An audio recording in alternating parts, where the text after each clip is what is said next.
Hey guys, it's Brian here at J-Tech. Today we're going to be going over some MIG welding.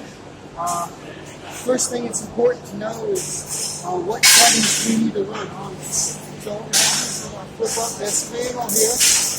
And it's important to know what shielding gas you're using. Here we're using 75% argon, 25% CO2 with the 30 millimeter or 0.08 millimeter wire. So from there you can go in here and see what kind of metal you're welding on, what gauge, and then from there you can go to cross-reference and see what voltage you need to run it on. For our case, I have it already set up here. Our voltage is on E. And the water speed's about 275.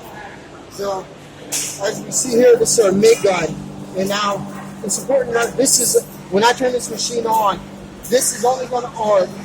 It's safe as long as you don't pull this trigger. So if I start pulling this trigger, it will feed some wire out, and that would arc if I have this, which this is grounded. So if I touch this, this would start arcing and begin to alarm. Next, it's important to make sure you have all your safety equipment.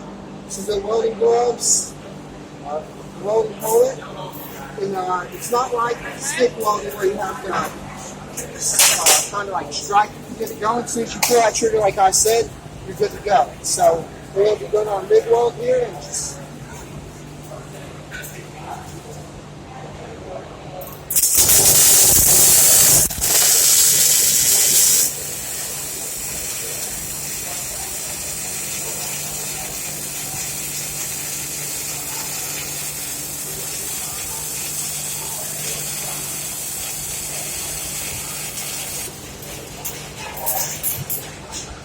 Alright guys, and that's pretty much it, how you run your beads. Definitely want to let that cool down, then we'll clean it up and we'll check it out.